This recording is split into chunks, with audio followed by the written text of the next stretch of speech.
I flew 12 hours from overseas to see my mom. We'd planned this visit for weeks. A stranger opened the door.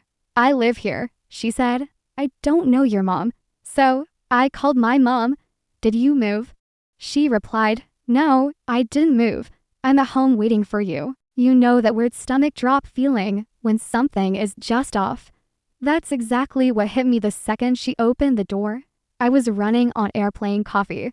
A half-smashed chocolate croissant from Charles de Gaulle. And 20 hours without sleep. But I was wide awake now. She stood there in my childhood's doorway like it belonged to her. She wasn't even apologetic. No awkward smile, no, "Oh, sorry, you must be looking for someone else." Just flat matter of fact. "I've lived here for 7 months. I blinked at her. "I think you're in my mom's house." She raised an eyebrow like I just suggested we switch shoes for fun. "Who's your mom?" I told her my mother's name. Her expression didn't budge. "I don't know her. I live here." At this point, I was too tired to process how. So my brain went straight to sarcasm. "Oh, okay. So, my childhood home just relocated itself into your name." She shrugged. "I've lived here for 7 months. She said it exactly the same way, like she was hitting repeat on an audio file. "No, my mom lives here," I insisted. My voice had that sharp edge I usually reserve for French waiters who bring the wrong order and pretend they didn't. Her lips pressed together. "Maybe you've got the wrong address." "No," I said quickly, shaking my head. "It's not the wrong address. I grew up in this house. I know every inch of it." She gave a little sigh. The kind people give when they're done humoring you. "Look, I don't know what to tell you." And then the door closed right in my face. The sound was soft, but it might as well have been a gunshot. I stood there holding my bag in one hand and the presents from my mom in the other, staring at the white paint of the door like it might just melt away and reveal her behind it, smiling. Just kidding, it didn't. Instead, I pulled out my phone and called my mom. The sound of her voice was almost disorienting in that moment, too normal for what I was seeing.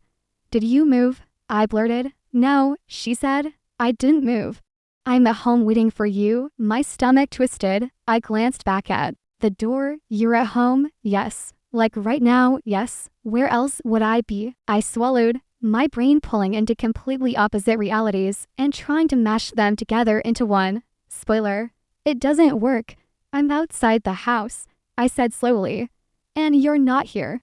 She gave a little laugh, the kind people use when they think you're being dramatic for no reason. "Well, of course I'm here." "Huh?" I said, staring at the door again. "We'll circle back to that." I hung up before I could say something sharp enough to regret later. I knocked again, harder this time. The woman opened it after a few seconds, and I could practically hear her thinking, "Oh, not you again." "Yes, this is my mother's house," I said. My voice was calmer than I felt. "Why are you here?" Her hand stayed tight on the edge of the door. "I'm renting it." That hit like a slap. "You're renting it." She nodded once, clipped like we were doing speed dating, and she was moving me to the reject pile. "Who are you renting it from?" She tilted her head, considering me. "From the landlord." "Which is who?" "I don't have to tell you that." The way she said it, not hostile, but final, told me she wasn't going to budge. It also told me she had no idea who I was or what this house meant to me. And frankly, she didn't care. I bit the inside of my cheek, right? "Well, enjoy the house." I gave her a smile that wasn't a smile at all. She closed the door again. I stood there on the porch with my pulse pounding in my ears, staring at the brass numbers above the door. The same ones I'd looked at 100 times growing up. The same little scratch in the paint next to the doorbell where my mom once hung a wreath too heavy for the hook. The same house, and somehow completely not. This wasn't just wrong, this was wrong. My mother was at home, but apparently her home was currently occupied by a stranger who'd been there for 7 months, and my mother, who supposedly hadn't moved, wasn't in it. The presents in my hands suddenly felt ridiculous. Chocolates from a Paris boutique, a silk scarf I thought would make her smile, Now, they just felt like props in a play I didn't understand. I walked back to my car, my head full of static. Either my mother had gone completely delusional, or there was something happening here that no one had bothered to tell me. And if it was the second one, someone was going to regret thinking I'd just shrug and get back on a plane. If you think walking up to your mom's house and finding a stranger there strange, you should know I've been here before. Not here exactly, not on that porch, but in the same position, being told I'm wrong about my own life, that reality is something different than what I see right in front of me. The first time I learned what that feels like, I was 7 years old. That was the year my mom remarried. On the wedding day, I remember the cake, the itchy dress, and how everyone kept telling me how lucky I was to have a dad again. It sounded nice. A dad, even the word felt like it had weight. I didn't have many memories of my real one. He died when I was 4. Just a couple of blurry images and the scent of his aftershave that would sometimes come out of nowhere like a ghost. The new man wasn't scary in the obvious ways. He didn't yell or slam doors in public. He was warm, charming, helpful. He made people laugh. But there was something in the way he looked at me sometimes, like he was trying to solve a problem he wished he could just delete from his to-do list. And here's the problem, my mom never seemed to notice.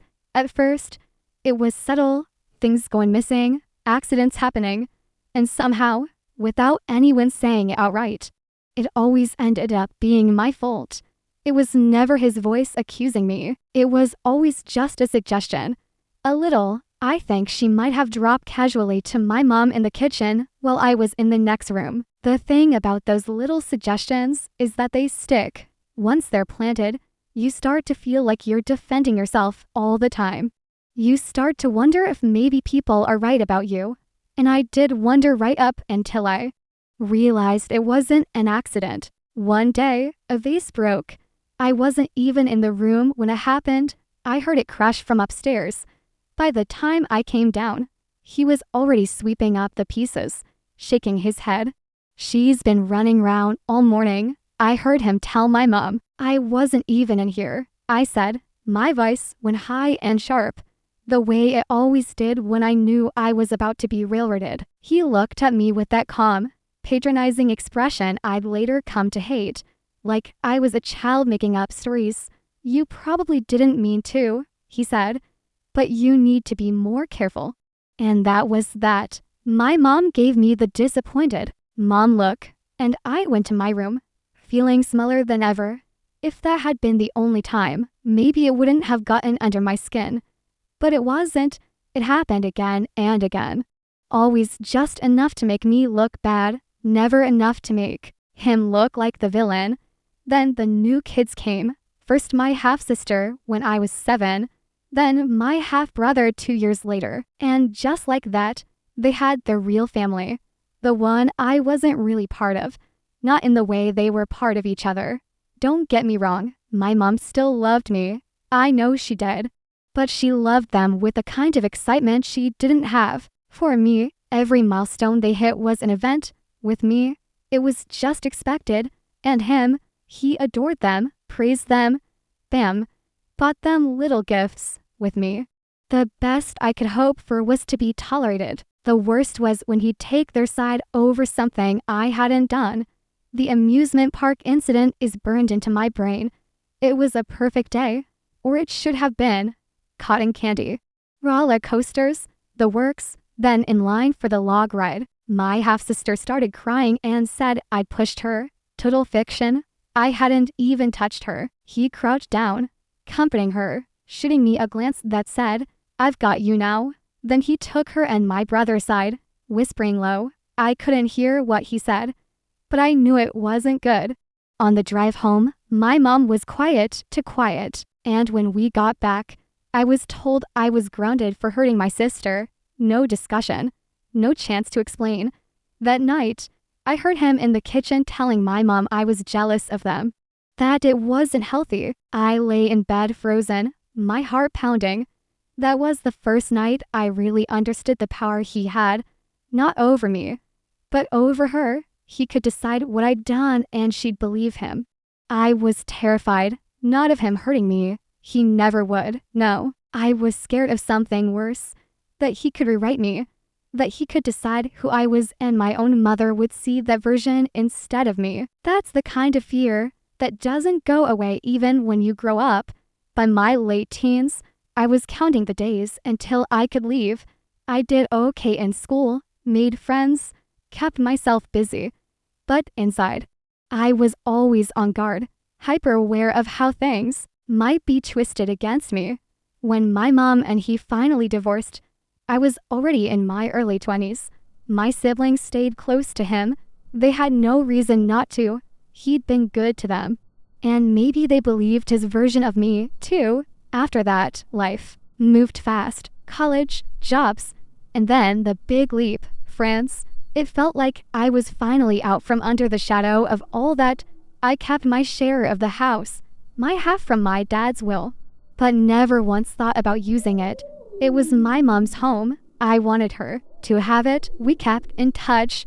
Of course, calls, occasional visits. Things were fine. Not perfect. The favoritism toward my siblings didn't magically disappear. But there wasn't open conflict. Then about a year ago, I started to notice something different. My mom was cooler on the phone.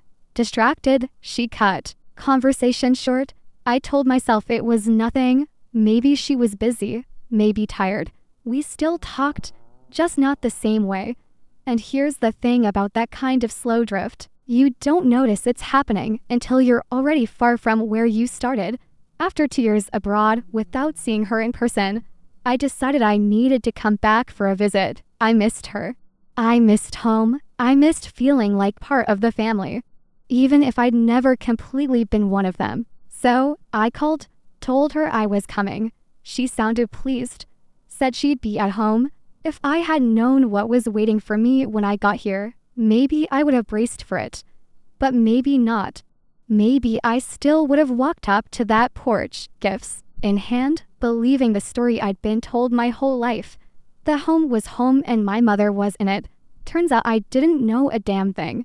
I was still standing on the sidewalk in front of my childhood's house when I called my mom again. My fingers were cold even though it wasn't cold out. Hey, can you give me your address? I tried to sound casual, like I wasn't looking at a front door that now belonged to a stranger. There was a pause. Why do you need my address? She didn't sound suspicious, just puzzled. I just want to make sure I'm heading to the right place, I said. She chuckled like this was a minor quirk of mine. It hasn't changed. Then she rattled it off. An address across town. I stared at the street name on my phone. I'd never heard it before. I'll be there soon, I said, and hung up before she could ask anything else.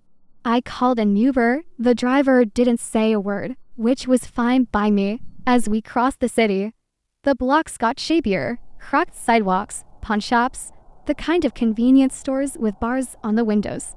My stomach felt heavier the closer we got.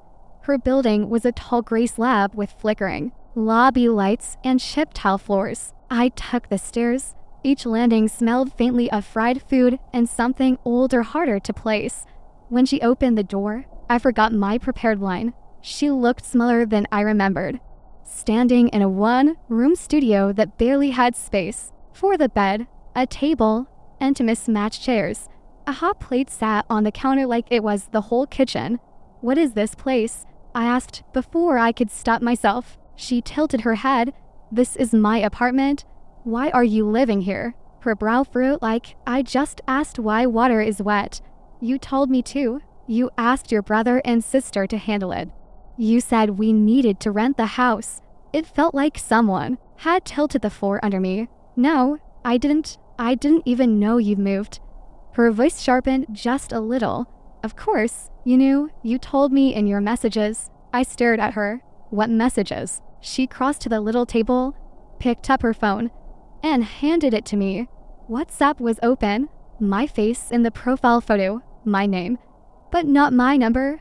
The chat was all short, formal lines. No warmth, no in jokes. Know me in them. It's better if they handle the rental. Don't worry about the details. It's already arranged. This isn't me, I said. She frowned like she was trying to make the math work in her head. What do you mean? That's your picture. It's not my account. And I've never sent you these. She sank into one of the chairs, still looking at me. Then who set up WhatsApp for you? I asked. Your brother and sister. Last year I couldn't get it to work. So they fixed it. They said this was you. They said you wanted them to take care of everything. And you believe that. It slipped out sharper than I meant. She gave me a look. Why wouldn't I? They were here. I thought they were helping. They told you I didn't want to talk to you about it. They said you'd get upset if we discussed it on the phone. That you'd made up your mind. I swallowed hard. I never said that. Not once. She stared at me for a long beat. So, you didn't ask them to rent the house? No. Her shoulders sagged then. I don't know what to think. We sat there, the phone between us like it was a third person. I picked it up and scrolled back. The rental idea didn't come as a demand. It crept in. Little comments. Then more frequent until it was treated like a done deal. The messages started sounding like arrangements had already been made. Even though I'd never agreed to anything, I set the phone down. Mom, these aren't from me. I wouldn't move you out without talking to you. I wouldn't do this. Her mouth trembled slightly. All this time, I thought she stopped. Looked down. I thought they were the ones on my side that you'd changed. Changed how? Stop caring, she said softly. That you didn't want me in the house anymore. I shook my head. No, never. She exhaled slowly, like air leaving a balloon. If it wasn't you, then she trailed off again. But the unspoken names were right there between us. Her phone buzzed. A new WhatsApp message lit up the screen from the same fake me. Things herein. France are really expensive. I hope you understand. We both stared at it. My skin prickled. Don't answer, I said. She nodded and we waited, watching the 3 dots appear and vanish. The thing about thinking you've uncovered everything is you're almost always wrong. I thought I got into the bottom of it. Fake WhatsApp account, for consent, unauthorized rental. It was enough to make anyone's blood boil. But I was wrong. There was more. And it was worse. But I didn't know that yet. Right then, I was sitting across from my mother in a lawyer's office that smelled faintly of old paper and burnt coffee. The lawyer had a calm, polite smile, like he'd seen every kind of family disaster. And mine was just Tuesday. He slid a photocopy across the table. That's your signature, correct? I didn't even need to touch it. No, not even close. He nodded like that was exactly the answer he'd been expecting.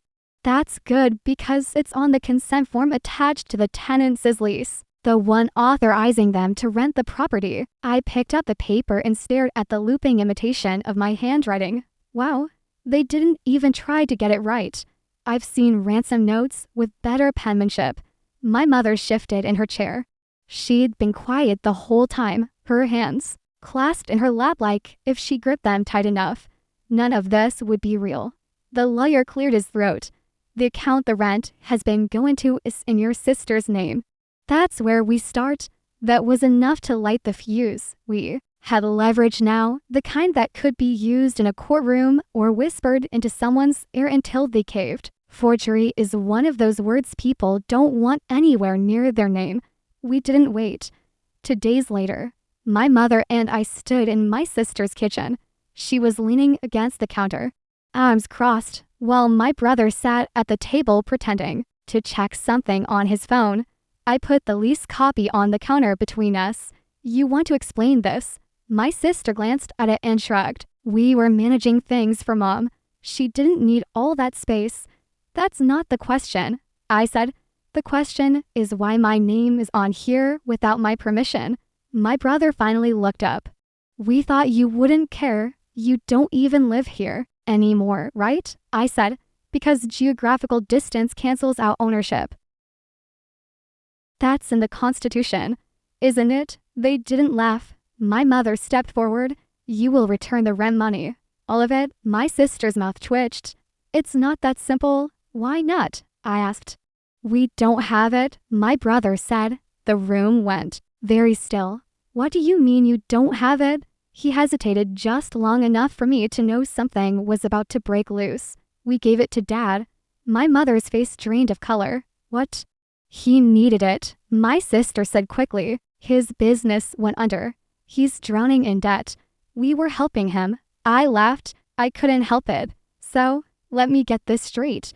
You impersonated me, forged my signature, kicked Mom out of her home, and rented it out.